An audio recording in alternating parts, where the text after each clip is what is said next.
Assalamualaikum warahmatullahi wabarakatuh.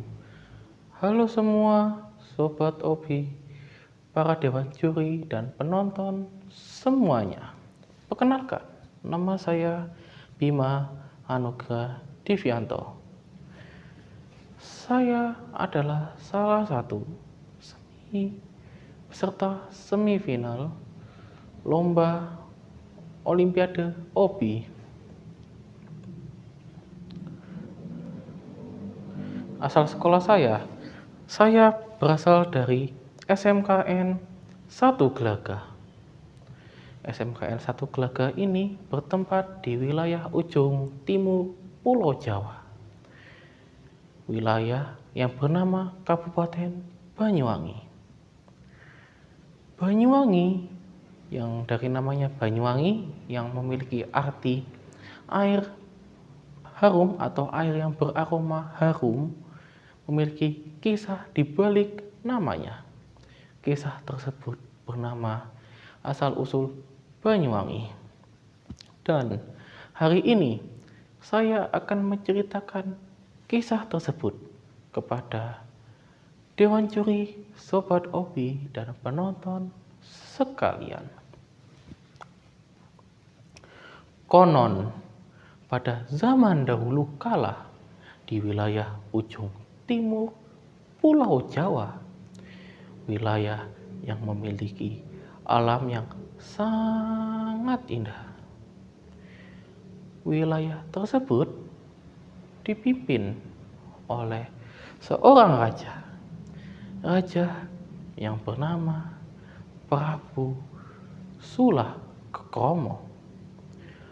Prabu Sulakromo ini ia tidak menjalankan pemerintahannya sendiri. Ia ditemani oleh seorang patih yang arif, gagah, dan tampan bernama Patih Sido Pekso.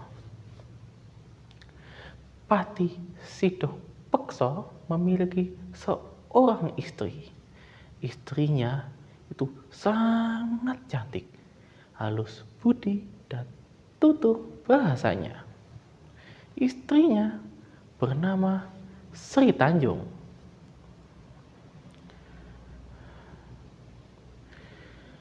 Kecantikan Sri Tanjung membuat Prabu Sulakromo tergila-gila padanya.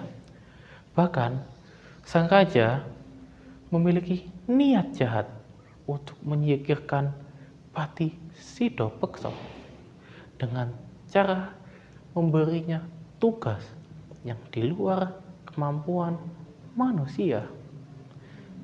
Tanpa rasa curiga, Patih Sido Pekso pergi menjalankan titah sang raja.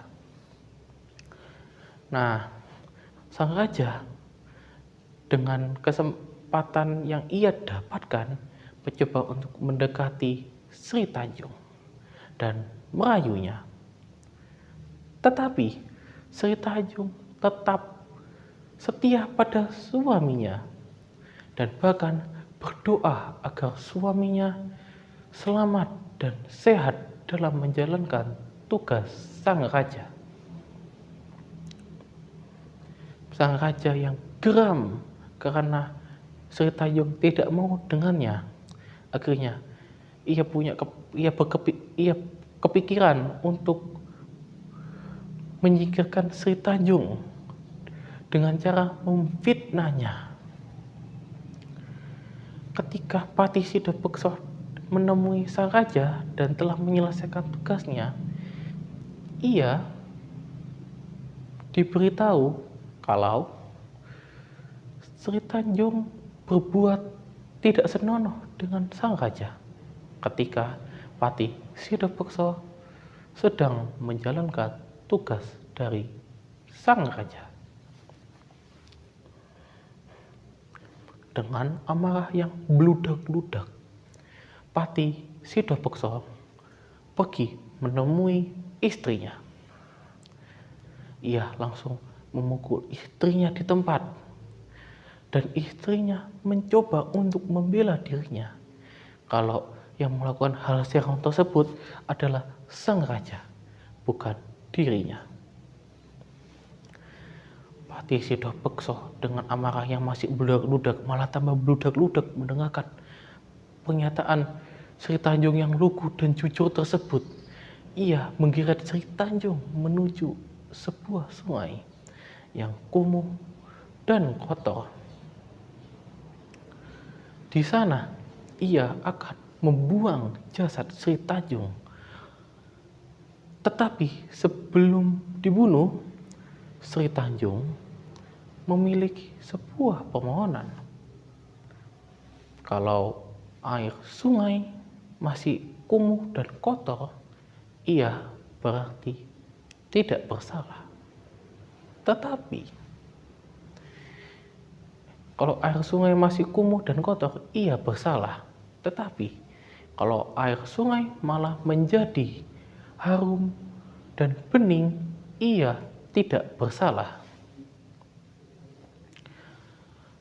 Amarah Patih Sidapeksa meletus dan akhirnya ia menusuk istrinya tepat di dadanya. Ia membuang jasadnya ke dalam sungai dan beberapa saat kemudian sungai tersebut berubah menjadi bening dan berbau harum. Patih Sidapeksa terkejut, kaget, dan ketakutan.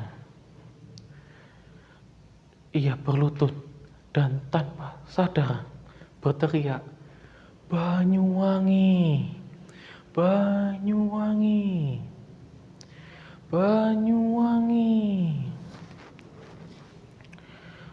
Oke, itu sekian dari asal-usul Banyuwangi. Kesimpulan yang bisa kita dapatkan dari kisah ini adalah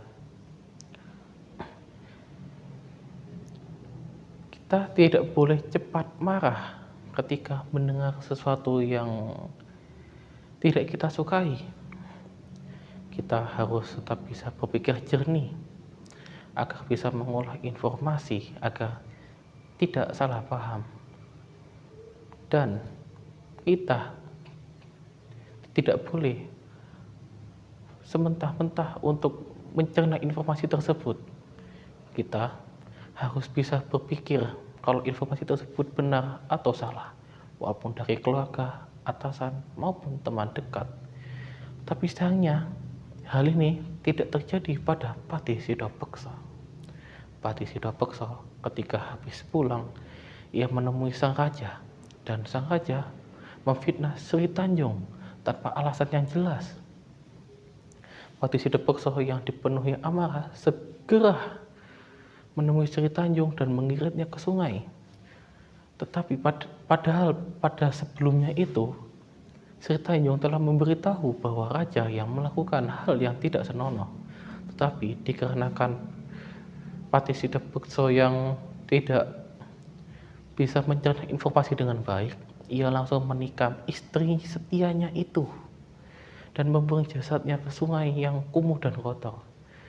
Nah, ajaibnya sungai tersebut malah menjadi bersih, sebening kaca, dan berbau harum. Disitulah Patih Sidapeksa mulai bersedih dan menyesal telah membunuh satu-satunya istrinya yang sangat setia. Oke, sekian dari saya, Bima Anugrah Divianto. Pamit undur diri. Wassalamualaikum warahmatullahi wabarakatuh.